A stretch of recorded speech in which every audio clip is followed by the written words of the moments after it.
Bonjour, cette vidéo est consacrée aux procédures de passation des contrats de performance énergétique du secteur public.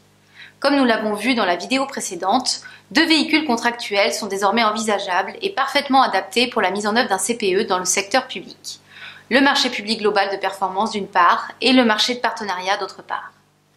Les modalités de passation de ces contrats ont été réformées et modernisées par l'ordonnance du 23 juillet 2015 relative au marché public et son décret d'application du 25 mars 2016. La maîtrise de cette réglementation et le choix de la procédure de passation sont importants, afin de susciter suffisamment la concurrence et de faire émerger l'offre économiquement la plus avantageuse. Comme avant la réforme, lorsque la valeur estimée du besoin est inférieure au seuil européen des procédures formalisées, l'acheteur a la possibilité de recourir à une procédure adaptée. Au-delà de ces seuils, trois procédures peuvent désormais être utilisées par les pouvoirs adjudicateurs. L'appel d'offres, le dialogue compétitif ou bien la procédure concurrentielle avec négociation. L'appel d'offres est la procédure par laquelle le pouvoir adjudicateur choisit l'attributaire sans négociation et sur la base de critères objectifs préalablement portés à la connaissance des candidats. La passation d'un marché public selon une procédure d'appel d'offres est possible sans condition de recours. La procédure d'appel d'offres suppose en amont la définition suffisamment précise par le pouvoir adjudicateur des éléments essentiels du futur CPE, dans la mesure où la procédure d'appel d'offres ne permet pas de discussion avec les candidats.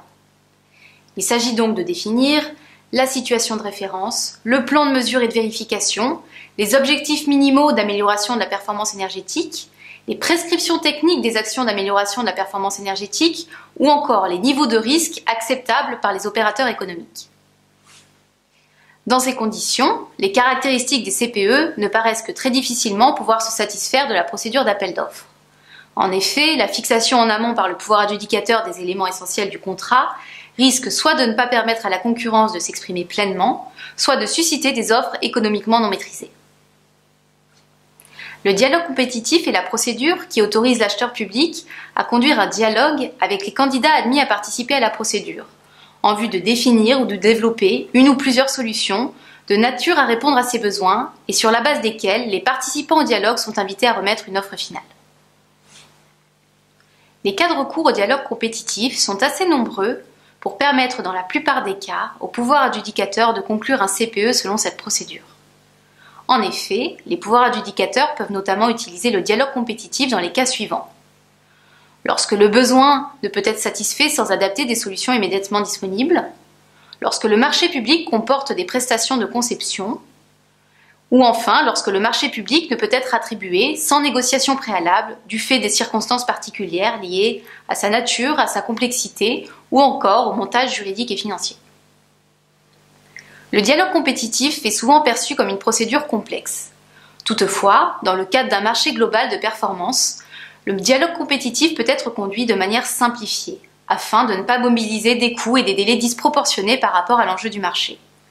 Dans ce cas, la procédure de dialogue compétitif comporte un seul tour de dialogue avant la remise des offres finales. En revanche, dans le cadre d'un marché de partenariat, la procédure de dialogue compétitif est nécessairement plus longue, compte tenu de la nécessité d'échanger avec les candidats sur les modalités et les conditions du financement et du préfinancement qu'ils proposent de mettre en place. La procédure de dialogue compétitif est particulièrement pertinente en matière de CPE. En effet, le dialogue compétitif va permettre à la fois au pouvoir adjudicateur de finaliser son programme et au candidat de proposer des solutions innovantes et adéquates dans le cadre d'une discussion juridiquement sécurisée. Et le meilleur moyen de convenir du bon niveau de réduction des consommations d'énergie et des bons choix techniques est d'arbitrer entre différents scénarios, de dialoguer et de choisir ou non de s'engager dans une réduction ambitieuse. La procédure concurrentielle avec négociation est la procédure par laquelle un pouvoir adjudicateur négocie les conditions du marché public avec un ou plusieurs opérateurs économiques autorisés à participer aux négociations. La procédure concurrentielle avec négociation demeure pertinente en matière de CPE, dans la mesure où elle va permettre une discussion avec les candidats et des ajustements des documents de la consultation. Les cas d'ouverture de la procédure concurrentielle avec négociation sont les mêmes que ceux du dialogue compétitif. Le dialogue compétitif et la procédure concurrentielle avec négociation peuvent être conçus de façon très proche, car les modalités de négociation et de dialogue sont définies librement par le pouvoir adjudicateur. Afin de les distinguer, On peut à ce jour considérer que le dialogue compétitif doit être privilégié dans les hypothèses où le pouvoir adjudicateur est dans l'impossibilité de définir les moyens et les solutions techniques, juridiques et financières aptes à satisfaire ses besoins. Dans la procédure concurrentielle avec négociation, le projet du pouvoir adjudicateur est souvent plus abouti, la discussion sera moins centrée sur les besoins du pouvoir adjudicateur et davantage sur les offres des candidats. Merci pour votre attention et à bientôt.